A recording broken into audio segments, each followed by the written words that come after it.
212. Yes, yes, y'all. We're back with another episode of the Klyph Notes podcast.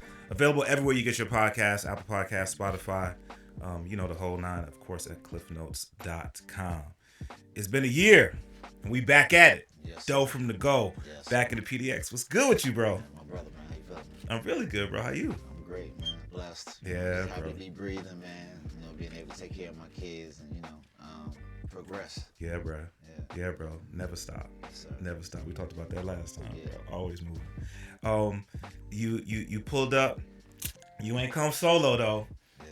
It's funny, we were talking about it when you were here last time, just about the work that you do as an individual artist, and then the work that you do in supporting and building with other artists.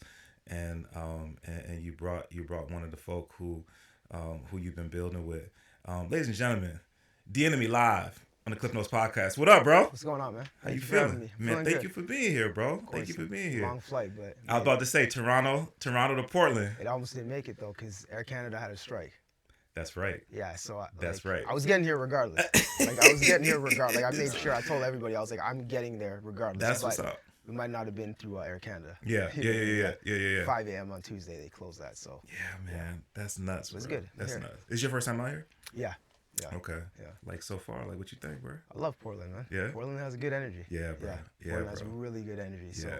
they like really supportive energy as well for the music and everything. So Absolutely. I definitely noticed that. Even before coming out here. Yeah. I noticed that. I Yeah. noticed the support and everything for like the events and just what's going on with the 10th year Yep. of PDX week. So Yeah. yeah. Yeah, man.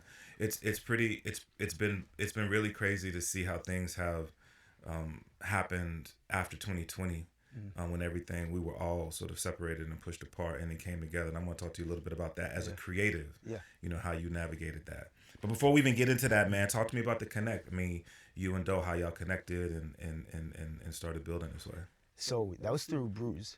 So yeah. Shout out to Bruce. So y'all, he ain't Big on the shout out to camera, Bruce. but Bruce he in the building over there on camera duty. my brother. It was good, bro. brother. Oh, but go ahead. So Bruise, he connected with me online, you know, so you get a lot of people requesting sometimes and coming, you know, reaching out or whatever. So the first thing I thought about was like, okay, cool, let me because I'll entertain any conversation. I'm not one of those people that are like standoffish or anything like Yeah. that. So we started building, and then I really respected that he listened to the music. Like he really took in the music, you know what I mean? He was telling me like, look, I've been listening to this stuff. I want to help you out in any way I can. Yeah. You know, so I was like, oh, okay, cool. And then I inquired about like if he worked with Canadian artists before, because I know there's like certain parameters that people don't know about, but he was solid. That's what's up. You know, so yeah. That's what's up. Yeah, bro. definitely. And then that's how I met Del. No doubt, man. Yeah. Connect the dots. It's so dope. Having an opportunity to see the work that D has been doing, the art that he's been putting out for a minute. What was it that made you go, yep, this is definitely somebody who I want to build with? Well, you know me, I'm only interested in artists who have a vision for themselves, no matter what it is they're doing. You know, if you have a vision for yourself and you have a consistency line of what you plan to do, it immediately attracts me. So that's what attracted me about him. Aside from us just locking in, it just I was attracted by, you know, the past grind, and then it let me know what I can add value-wise to him. Yeah. So here we are. That's what's up. So D, when Doe told me you was coming through, and like let's try to get together and chop it up, that was my introduction to you. Oh, nice. Right. Sick. So I had to go appreciate through that, and start peeping the catalog. And one of the things that was pretty evident early on was stylistically the way that you have created art. That it's you navigate this art form of rap very I'm gonna say eclectically, so that when we listen to your catalog, we can hear that you touch on many of the, I'm gonna say, subgenres of rap. Yeah. Is that would you say that's a fair assessment? Yeah, I would say, I would definitely say that, because I like to, I'm always going to be doing the lyrical stuff first and foremost, right? Yep. Like that's my base, Yep. you know what I mean? But I think it's important to be able to do other stuff as well, to show you can do it. I don't compromise my lyricism by any means, right? But again, I do believe in you trying to expand your music, you're trying to get it to as many people as possible. I don't think you have to compromise lyrically what you do, but the producers I work with, like, they'll tell me, they're like, look, we're doing this type of record or whatever. Yeah. Sometimes you get opportunities to be on radio, right? Yeah. And they'll tell you, like, look, this hardcore hip hop record, they're not gonna listen to it past one time. So he's like, let's do a record that makes sense, so at least you have a better shot at getting on, radio. If you get something on radio, you know what I mean? Type of thing. So I take that into consideration when I'm making certain records, but it's always going to start with the lyricism and things like that. But that's why you probably saw the subgenres and everything. So, I'm an old head. Yeah. And you say lyricism. Yeah. And that warms my heart. Amazing. Right? Yeah. Why is that important to you? Why is that valuable to you? It's what I grew up on. You know what I mean? Like, I grew up on that, and I've always been connected to things that, like, not to change the subject, but like, I like MMA and stuff, right? So I like the guys who put in the skill. Yeah. You know, they're not necessarily the most famous guys. Yeah. Right? But when you get in there with them, you know what's gonna happen, type of thing. You know what I mean? So for me in hip hop, I compare the same thing, right? Like, you're never gonna take out a rapper that's dope. Yeah. In no circumstance. You know what I mean? It's never gonna happen. Yeah. But he or she might not be the most famous, but when it comes to bars and like lyricism or whatever, you're just not gonna take him out. There's no way, you know what I mean? So that was a thing to me that always, you know, stood out. And it's what I grew up on. So it's what I won't compromise that, you know? That's what's up, bro. That's what's up. I love that, man. Just became an even bigger fan of the NME, bro. I appreciate that. You know, there's always the cliche-ish question, your top 5, whatever. But I heard heard a conversation recently, and someone asked the question of the moment that they heard a song that really changed it for them. You know, so as an example, for me, it was being a fan of hip hop and rap from the, you know, like I said, I'm an old head, right? So from the late 70s through the 80s, and really embracing it. And then when I was in high school in the late 80s, and I heard Rakim. Yeah. Changed things for me. Yeah. Was there a moment like that for you, from a creative standpoint, where you heard an artist and went, okay, this is different? There's a lot of artists that did that for me, right? Like, I mean, there's one record I heard. I remember walking down the street, and it was Cannabis and Coogee Rap. Okay. Right? I shit my pants when I heard that record. Yeah. I was like, okay, you gotta... Like, to me, Coogee Rap, top 3, any era. You know what I mean? He doesn't get, again, one of the guys that doesn't get the recognition, but like, you know what I mean? Lyrically, he's who he is. So that was a big one for me. Cannabis with his freestyles, you know what I mean? Like, again, one of those guys, like, these guys are like just dope, but for me, it's different moments, man. Like, even the 4321 record with LL Cool J, right? How that started, you know what I mean? Like, they were competing on that record. Yeah, absolutely. You know, so when you even hear the backstories of that, like, you know, Cannabis does his verse, LL's like, he says his thing, they get into it or whatever, and he's like, I'm not changing my part, you change your part, but I'm not changing my part, you know what I mean? So there's like a lot of different moments with that, but it's always come from, like, again, the lyricism part of it, like that. I couldn't name one record, to be honest with you. It'd be unfair to do that, you know what I mean? Like, I couldn't do that with one record, but I can say that even, there's, again, moments in records, Big Daddy Kane, there's a performance he did where he drops the mic on purpose, right? Drops the mic. And people are like, oh, you fucked up. You know, he picks the mic up and starts ripping it. Right. Like, moments like that to me, I'm like, okay. Yeah. You know what I mean? So like, there's just a lot of moments. No doubt. I can't do one. No doubt. So I gave you a couple. Though. That's what's up. That's what's up. I appreciate that. So just even with that though, okay, I get it. I see what you saw. I see what you saw, bro. The as you're working on as you're working with the NME and see everything that he just described, and then see the work that he's already put out, what is your vision for how you can contribute to or add to or you know, even encourage and mentor? Well, it's all about movement when it comes to brand and face. So right now, you know, we've had several conversations thus far. It's all about bringing him into different markets and finally moving him around in a sense of touching the people. You know what I'm saying? And that's going to be like our goal for the next year. As far as like moving to different markets, Portland being one of them. You know, Denver, Seattle, Chicago, Phoenix, Arizona. Just places that he's never been before. Right. You know what I mean? Right. And that'll be the focus.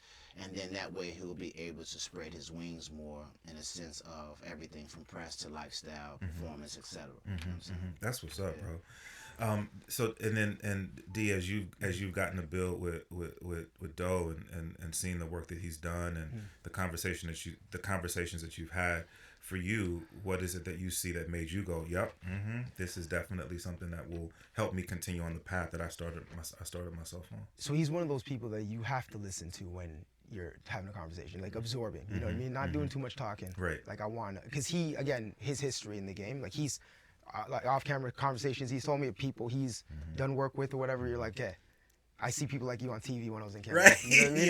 Yeah. So like, it's like for me, I'm absorbing everything he's saying and like asking questions, you know what I mean? Like, because when you see people like that come around, it's like, I've seen stories where artists like, no, I figured it out. I'm not doing that. But it's like, if he's done this groundwork and he's responsible for a lot of success that you've seen, you can't argue with that. You got to listen. You got to know, okay, this is what it is. You can have opinions, right? You can say, okay, look, I have this vision for it. This kind of makes sense. Here's what I got going on.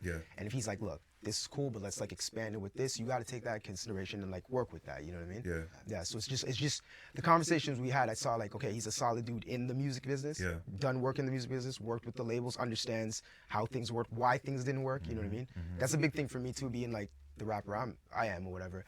You look at it and you say, sometimes you get stuck in that underground thing, and he explains why it doesn't work. Like I brought up conversations about certain people. He's like, that's a bad example because that person doesn't make those type of records. So we can't service it on a bigger level. There's no point. We can work with their niche market, but we can't service it like that. So I never looked at it. I would think, oh, underground, like make the record, put it there. But he's like, no, it's not necessary. You know what I mean? No. So it's just a lot of knowledge that I'm absorbing. Bro, like the humility that this dude got right now, you feel me?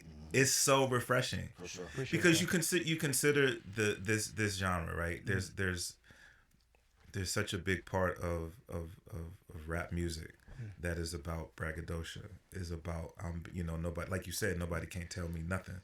And for Dita to express that, like so, but again, I've been on a planet for a minute, and so I understand and just believe in the benefits of humility, and so for you to be able to express it that way, bro. I appreciate that. I'm talking about like outside of just this rap thing, you know what I mean? That's huge, B. That's huge. Look, I'm really confident. Like in my skills, I'm always gonna be confident and stuff like that. Because I do martial arts. It's what we do. Like, but my thing is more like when you get in there, do your thing. Like I don't have to go behind the scenes and be like, I'm this. Right. You're like, it's whatever. I say it on the record. It is what it is, right? Like, you know what I mean? I'm not like I don't need to do that outside. I'm like that off camera. I don't need to do it. Like, you know what I mean? Like I do it on the record, and that's where I leave it on the record. That's what's up, man. The NME live on the Klyph Notes podcast.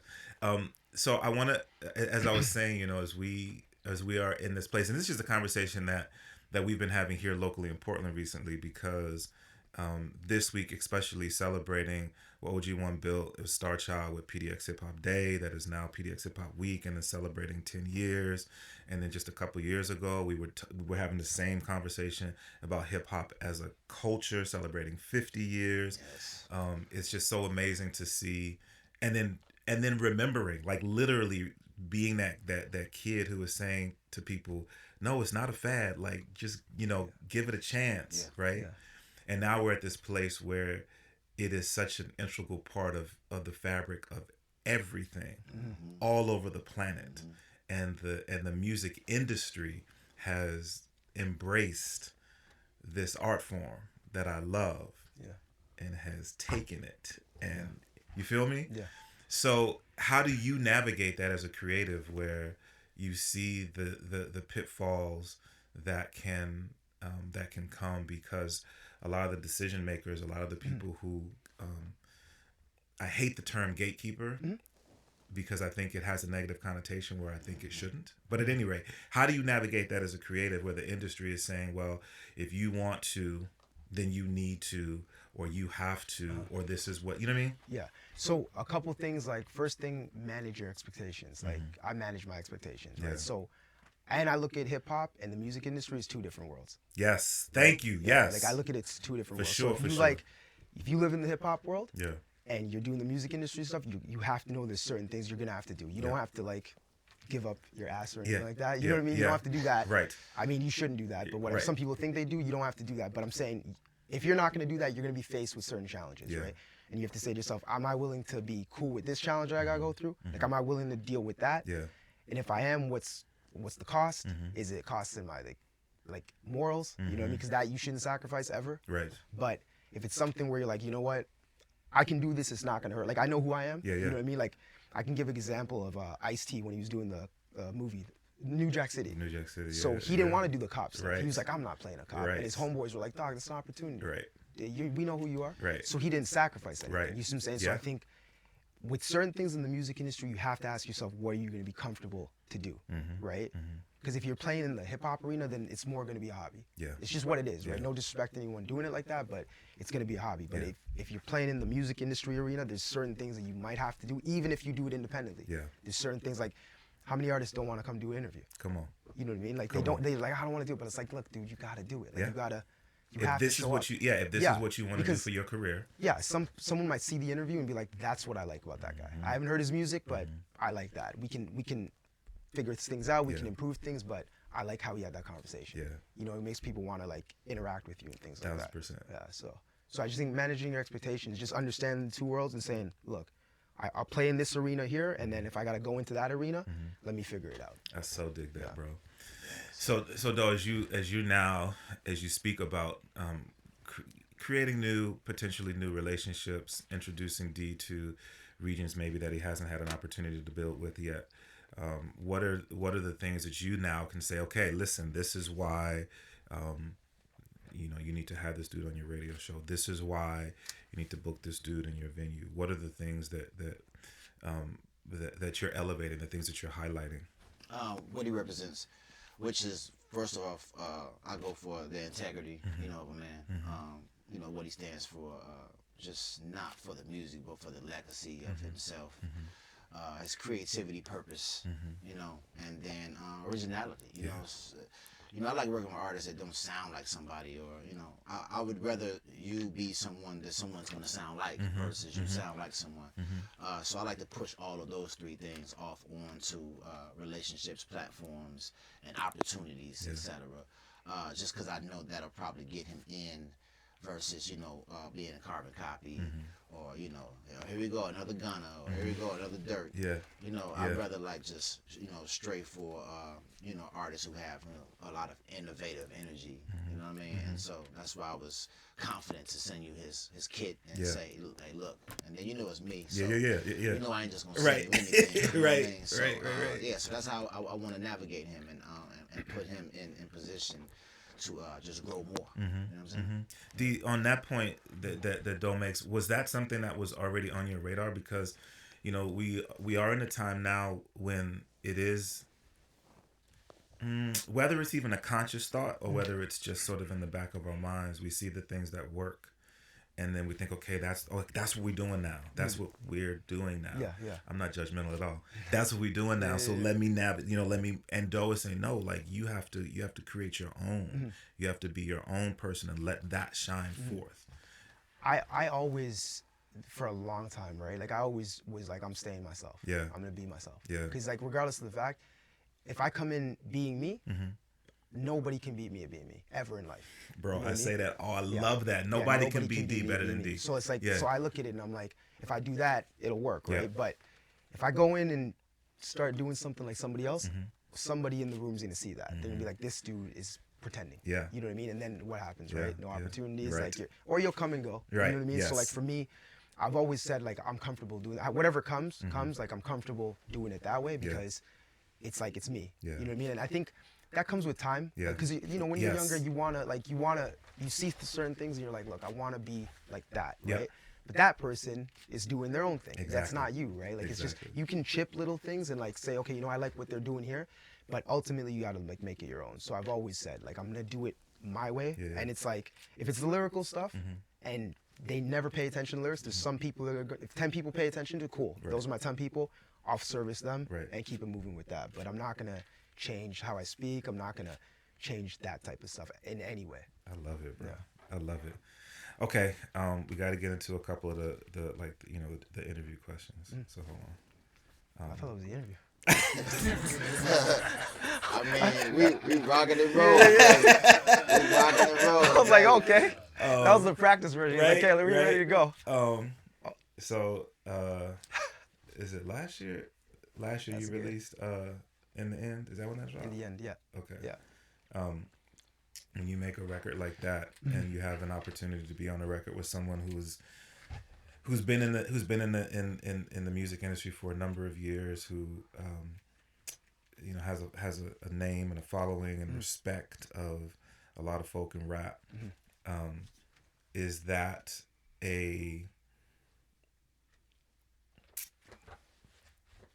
like, yo, this is somebody who I appreciate what they do artistically and I really want to rock with them? Or is that, yo, this is somebody who I'm anticipating is going to get me in front of different people? Or is it just rap? For me, it was just rap. Like I love the game. Like I love the game, right? Yeah. Like, and that's why I was like, okay, that opportunity to work with them is dope. Yeah. But my mentality with that was like, okay, what is he gonna do on the record before I hear this? And I'm thinking like hardcore 300 bars game. So like my brain's going to that. Yeah. And again, when you look at hip hop from that standpoint, probably stay up late at night, a lot of stress. Thinking like, what's gonna go? And you know what I mean? Like I was talking to Bruce about that yesterday and I said, I want a record with you, bars. And I'm like, I know what you're gonna send. So like, it's just, it's competitive, right? Yeah. Again, like I do boxing, you Yeah. spar with people, it's nothing personal. Right. So with game, I was like, this is a dope opportunity. Yeah.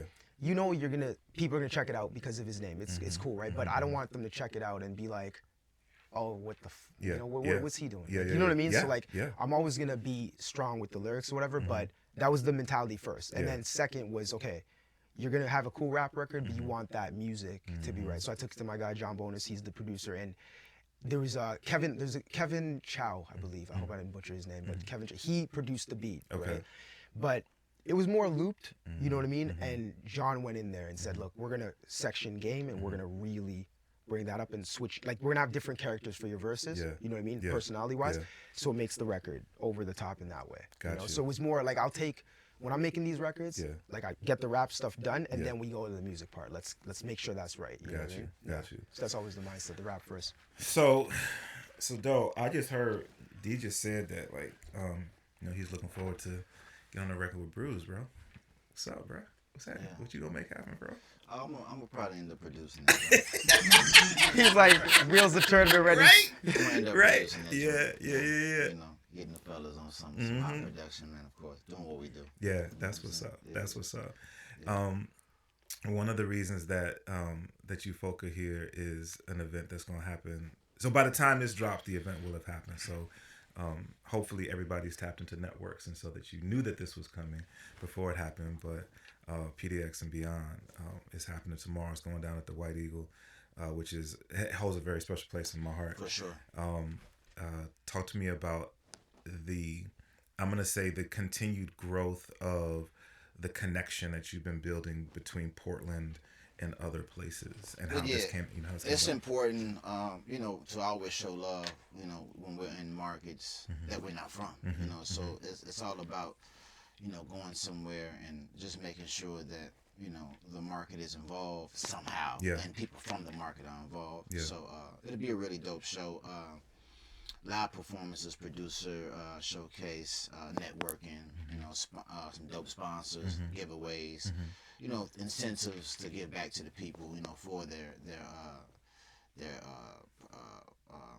support. Yeah. You know what I'm saying? Yeah. So I'm looking forward to it, man. Should be real dope. That's what's up. Yeah. And you talk about doing that here in Portland, and this is what you do in some of these. You talked about Denver. You talked about going Phoenix, to Phoenix. Yeah. Chicago. Yeah. Yeah. It's all about just showing up, man, and making sure when you do these mixers or performance opportunities that you get everybody involved who wants to be involved.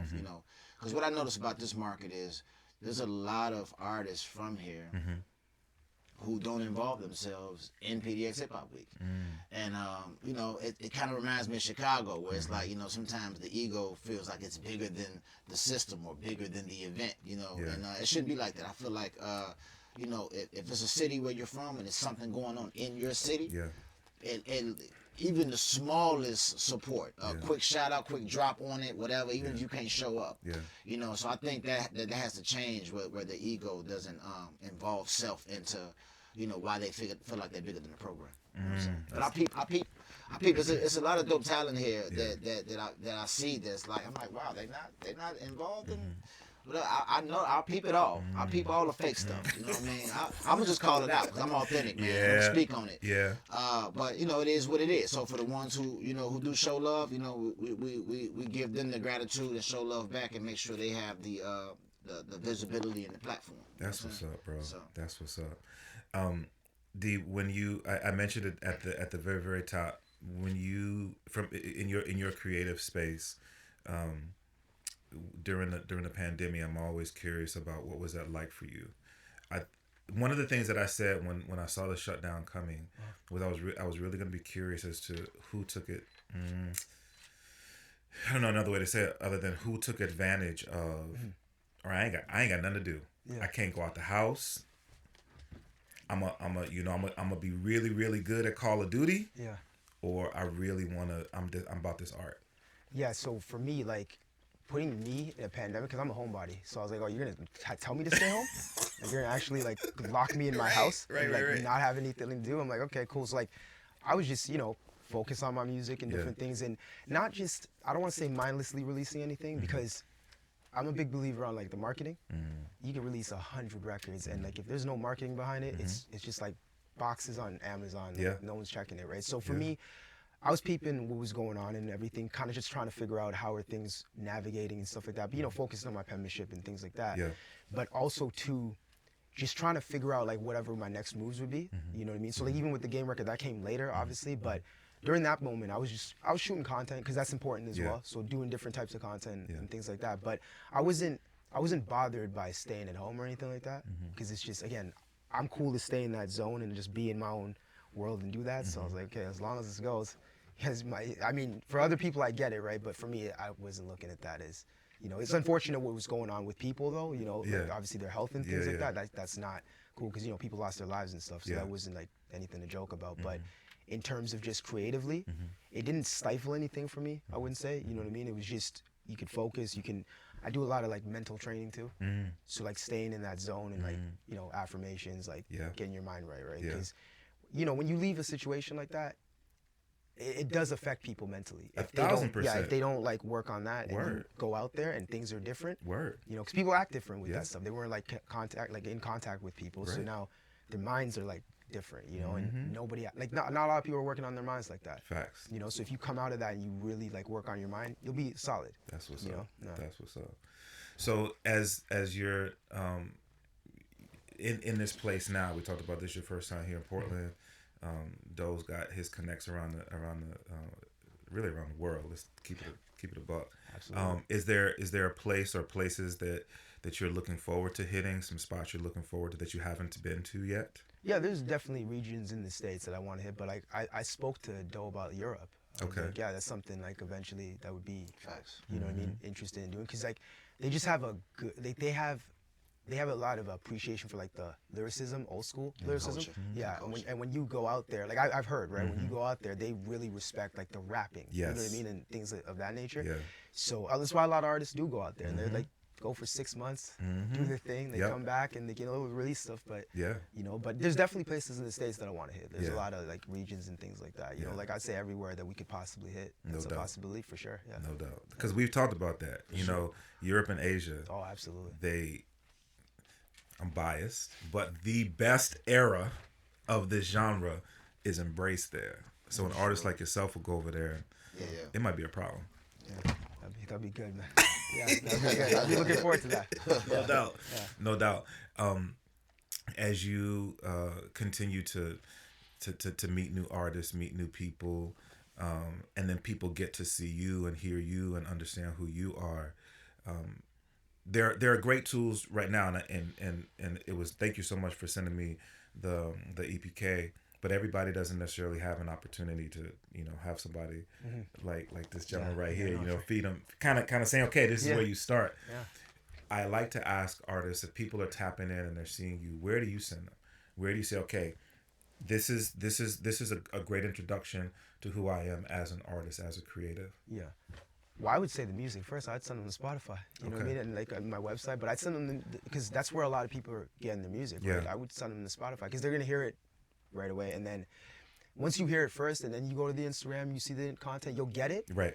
But I think initially, I want them to hear what I'm doing. You know what I mean? Like if that makes sense. Like I want them to hear that, and then because I'm a big believer still on the music of it, you know, and everything. And again, not everything's not for everybody. I get that, but no one's gonna front on my rapping. Like it's just not gonna be a thing. You know what I mean? Like again, I get it. Sometimes your flavor.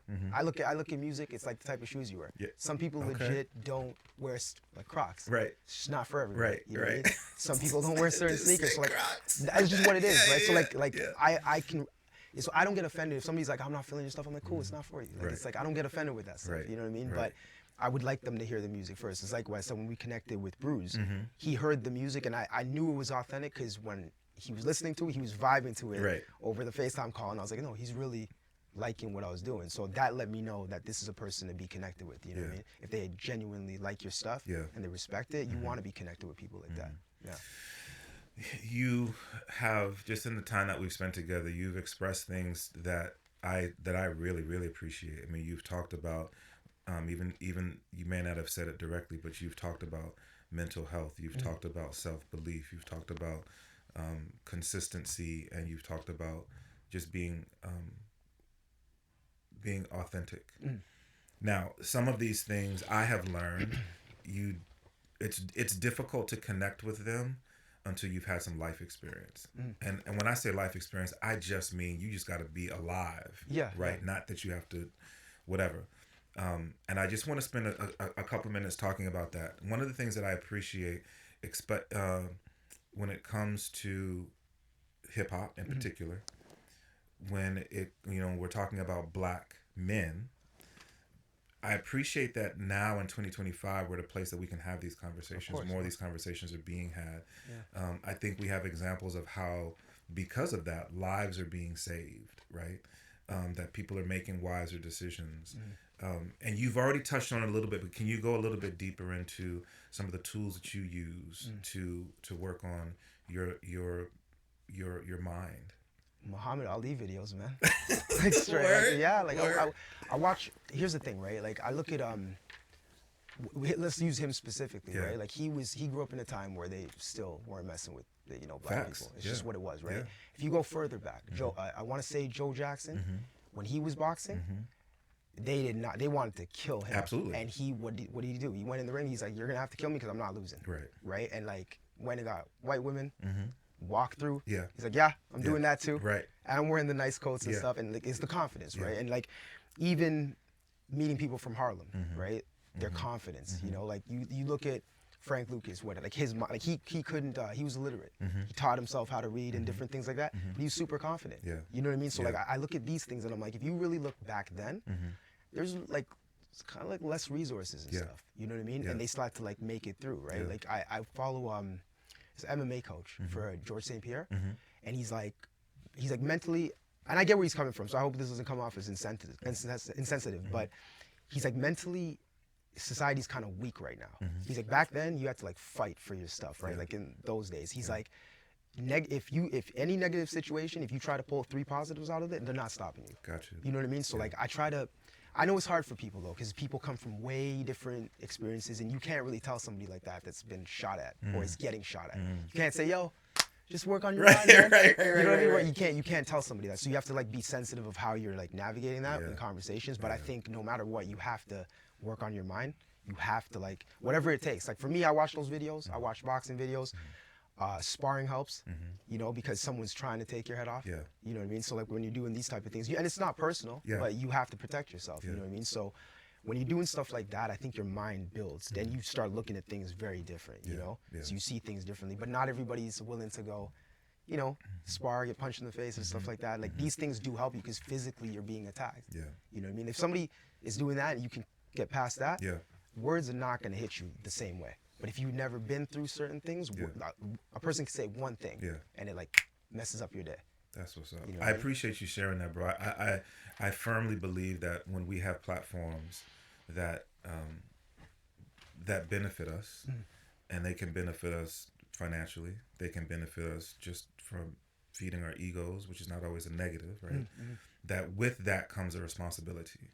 And so I appreciate you taking advantage of platforms to share that, because again, man, you don't know whose life you might save by just helping give a different perspective. So appreciate that, bro. Of course. So again, as people are tapping in, like you said, go check out the music. But what's the easiest, most direct way for people to find you? So at NME Official. That's on. It's across the board, consistent across the board. So you just at NME Official, D'_NME on Google. Everything pops up. That's what's up, bro. Yeah. Everything's there ready for you guys. No doubt, bro. I definitely appreciate you pulling up, Thank man. You for having me, man. It's been great to be able to get to speak to the person. Yeah. It's interesting. You said it, but not knowing or realizing. The Klyph Notes podcast came out of just what you were talking about. Oh, wow, nice. Right? The idea of I'm doing a radio show and we can do like a 10, 15-minute promote your record, promote your show, whatever. But there was always so much more behind that. For sure. And so that's what this podcast came up. Let's tell the story. Let's give the artist an opportunity to let the community know who they are, not just as a creator, but as a human being, as a person. So, this has been dope, bro. Of course. Thank you for having me. Absolutely, I appreciate absolutely, it. man. Dope. You know, I don't even know what to say. Like, what should people tap in? Because I know you got like 47 different things that you are, you know, that's in the mix right now. For sure. But you know, and just in terms of closing out 2025, you know, what should people be on the lookout for? Some more new brands that's emerging that I'm working on right now. Some really dope projects, man. From film to fashion to art. Just be on the lookout, man. I'm grinding. The team is grinding. It's amazing. That's what's up, man. That's what's up. Once again, Bruce is in the house. He ain't on the microphone. He on the camera today. But it's good to see you, brother. Thanks for pulling up, for real. All right, y'all. That's it, man. That's another episode of the Klyph Notes podcast. Remember, it's available everywhere you listen to your podcast or watch your podcast. Spotify, YouTube, Apple Podcasts, and at KlyphNotes.com. Thank you so much to the fellas for pulling up. Yes, once again, by the time y'all see this, the show is going to be gone. But just remember, next year, I'm putting it out there. Next year, they're going to be back. We're going to do this all over again. Yes, every week, every year here at Hip Hop Week, it goes down, man. Right. It's to connect PDX and beyond. Thank you to X-Ray FM for hosting this recording of the Klyph Notes podcast.